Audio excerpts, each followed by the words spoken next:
Fala galera, eu sou o Moa e o bafafá tá gigante na internet basquetebolística sobre a troca do Rudy Gobert do Utah Jazz pro Minnesota Timberwolves. Então, no episódio de hoje do Rebodunk, a gente vai falar qual que é o real impacto dessa ida dele pro Wolves. Mas antes eu vou pedir pra você dar uma olhada no botão aqui embaixo, ver se você tá seguindo, ver se você tá inscrito no Rebodunk, e se não tiver, já clica aqui no botão pra seguir, e também pra você considerar apoiar o Rebodunk, clicando no botão seja membro aqui embaixo, e também para entrar no nosso grupo do Telegram para trocar muita ideia de basquete. E vamos começar o episódio falando um pouco sobre o histórico aí de carreira, rapidamente, do Rudy Gobert. Ele foi a 27ª escolha do draft de 2013, então foi escolhido lá no final do primeiro round.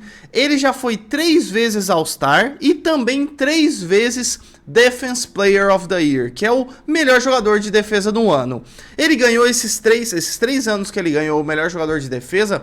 Foi no ano de 2018 que ele levou o Utah Jazz até a semifinal de Conferência Oeste e acabou perdendo para o Houston Rockets. No ano de 2019, então ele ganhou 2 anos seguidos, jogador de defesa. No ano de 2019, que o Utah Jazz acabou perdendo no primeiro round pro Houston Rockets de novo, já tinha perdido em 18, só que na semi de conferência em 19 perdeu no primeiro round.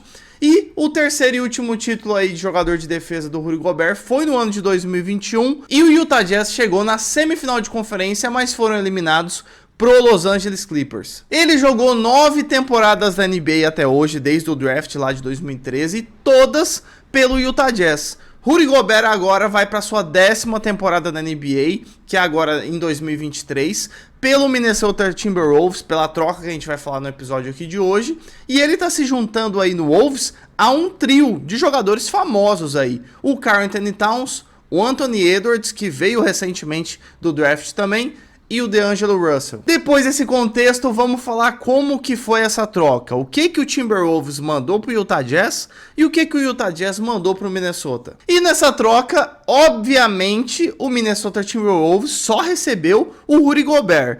Porém, o Utah Jazz recebeu muita coisa, que inclusive essa é a crítica de produtores de conteúdo, jornalistas, a galera que torce e gosta de NBA. Essa é a grande crítica pro Minnesota Timberwolves, que enviou muita coisa pro Utah Jazz a troco do Rudy Gobert. Mas bora vai falar. Utah Jazz recebe 4 escolhas de draft, e não são só escolhas de draft, escolhas de primeiro round.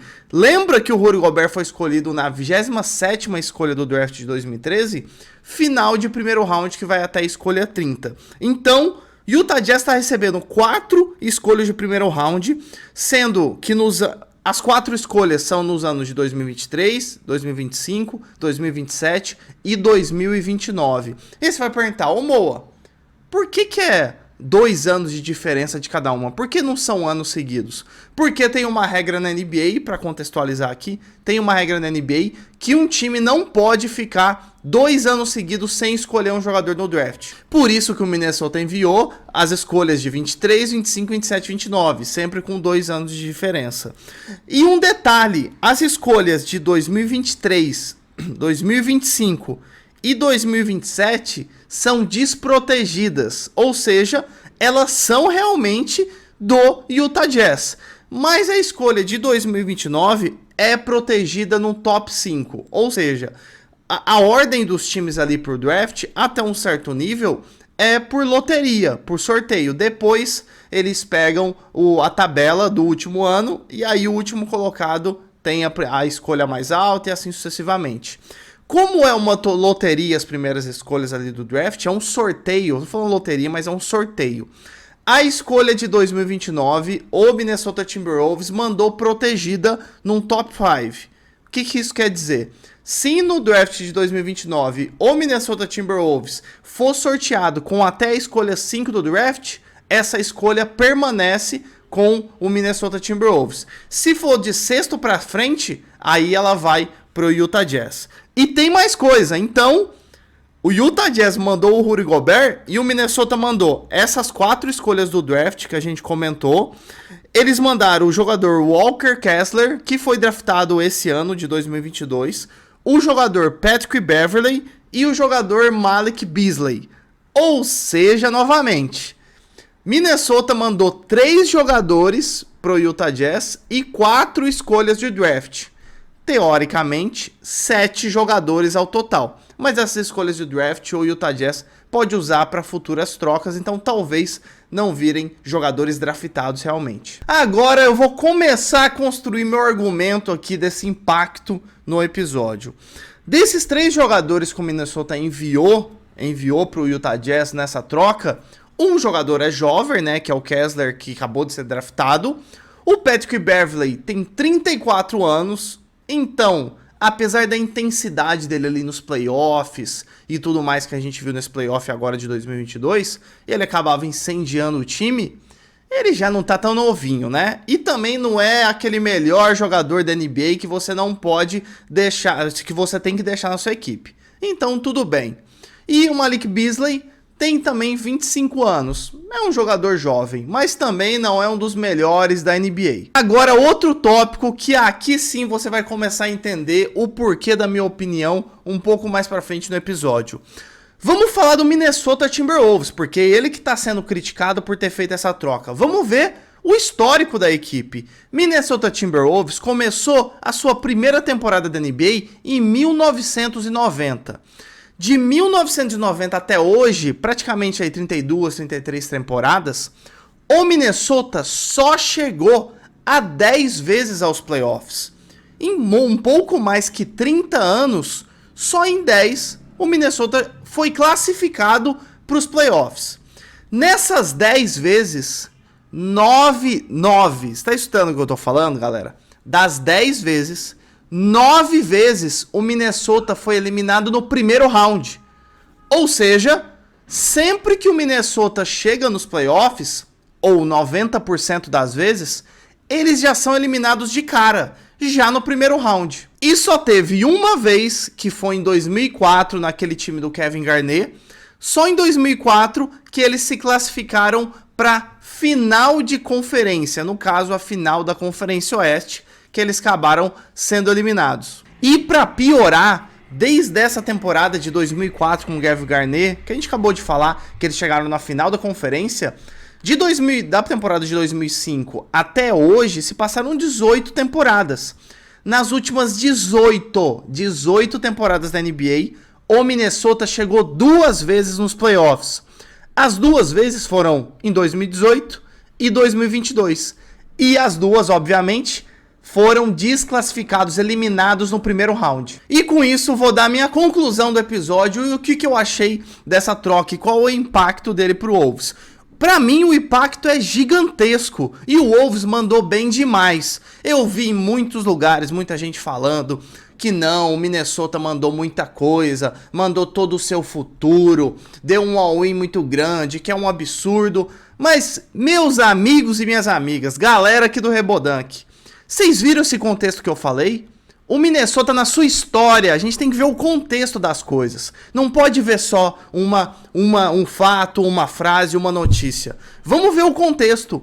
Pro contexto do Minnesota, eles só chegaram 10 vezes nos playoffs na história do time. Dessas 10, 9 eles foram eliminados no primeiro round. Nos últimos 18 anos, eles só chegaram 2 vezes aos playoffs. Agora, no ano de 2022... no último playoffs com esse time, eles chegaram no primeiro round, foram eliminados pelo Memphis, mas chegaram bem. Pra mim, esse movimento do Wolves foi gigantesco, porque eles estão trazendo, óbvio, um jogador que tem uma defesa muito boa, que é o Rudy Gobert, mas que vai liberar mais o Karl-Anthony Towns, que provavelmente é center, mas deve jogar na 4 com o Rudy Gobert de pivô, vai liberar mais esses outros jogadores para se ficarem mais livres para pontuação. Até na defesa vai dar um gás para eles, que o Rudy Gobert é um grande defensor. Ele não é um grande jogador no ataque, mas na defesa, pô, vai ser bom demais. E pra mim o Minnesota não sacrificou toda a franquia e tudo mais. É um time que nem chega nos playoffs. Chegou já com o DeAngelo Russell, o Cat e também o Anthony Edwards. Agora com o Rudy Gobert, se esse time passar do primeiro round na próxima temporada, já se pagou. Porque o histórico do Minnesota não é nem chegar nos playoffs. Se chegar e ainda passar do primeiro round, já tá pago, já tá pago. E tudo isso aí que o Minnesota mandou, podia não virar nada. Essas escolhas de draft, os jogadores, a chance de virar estrelas e tudo mais na NBA já é baixíssima, né? O Patrick Beverley não, o Malik Beasley muito baixa, e o jovem jogador, né, o Kessler que a gente falou, é baixa também. Vamos ser bem sinceros aqui.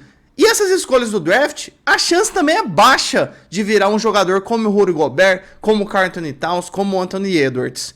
Então, por isso, é muito melhor você apostar num jogador como o Rudy Gobert, que vai te dar uma defesa forte, vai liberar os outros jogadores para ficarem mais tranquilos, esses outros três, principalmente que eu comentei, e você passar do primeiro round, e já tá tudo bom.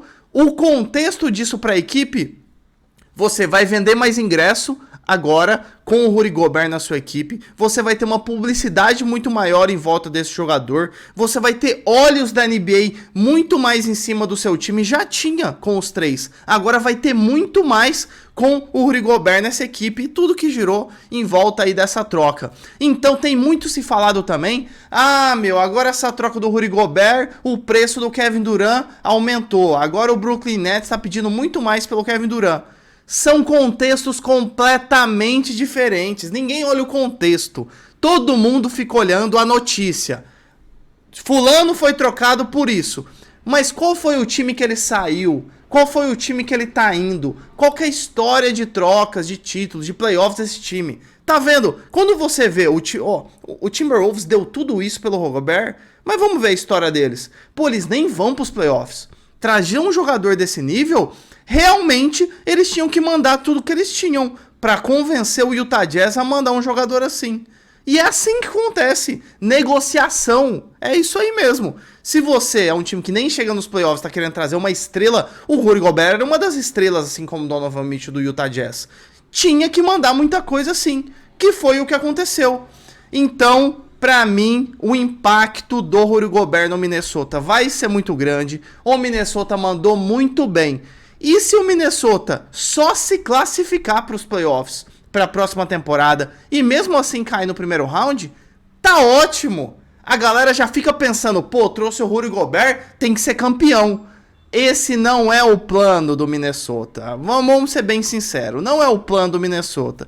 Todo mundo tá cansado de saber que para você ganhar o título da NBA, você tem que ter pelo menos entre 7 e 8 jogadores na rotação bons. Um time titular bom e 2, 3 no reserva bons. Golden State Warriors de 2022 tá aí para provar. 7, 8 jogadores bons na rotação. O Minnesota não tem isso. Então eles não têm essa ilusão. A galera do time só faz isso. Esse é o trampo deles. Então você já pode imaginar que eles não têm essa ilusão. Eles sabem que eles vão no máximo chegar a uma semi de conferência e já se pagou. Porque na história da equipe só aconteceu uma vez eles passarem do primeiro round. Em 2004, com um dos ídolos, se não o maior ídolo da franquia, Kevin Garnett. Me exaltei no episódio, porque eu ouvi em muitos lugares criticarem muito essa troca do Rudy Gobert. E pra mim, ninguém olhou o contexto, só viu a trade. Se você for olhar só a trade mesmo, Minnesota enviou esse tanto de coisa por um jogador. Aí parece que é muito mesmo. Mas você que ficou comigo até agora, que viu todo o contexto do time do Minnesota, você entendeu que fez sentido realmente para eles darem essa aposta. É uma aposta que eles estão fazendo no Rudy Gobert. E eu achei muito legal, da hora, muito legal a aposta e tô com o Minnesota. Se esse time, acho que esse time vai chegar numa semi de conferência, sim ou Wolves. Vai ser eliminado, mas vai chegar e já vai se pagar essa troca do Rudy Gobert. Então é isso, galera. Se você gostou do episódio, já solta o dedo no botão do like. Também clique aqui, siga, se inscreva e não se esqueça, seja um membro do Rebodank para continuar apoiando e fazer com que esse projeto continue existindo. Então é isso, valeu, falou!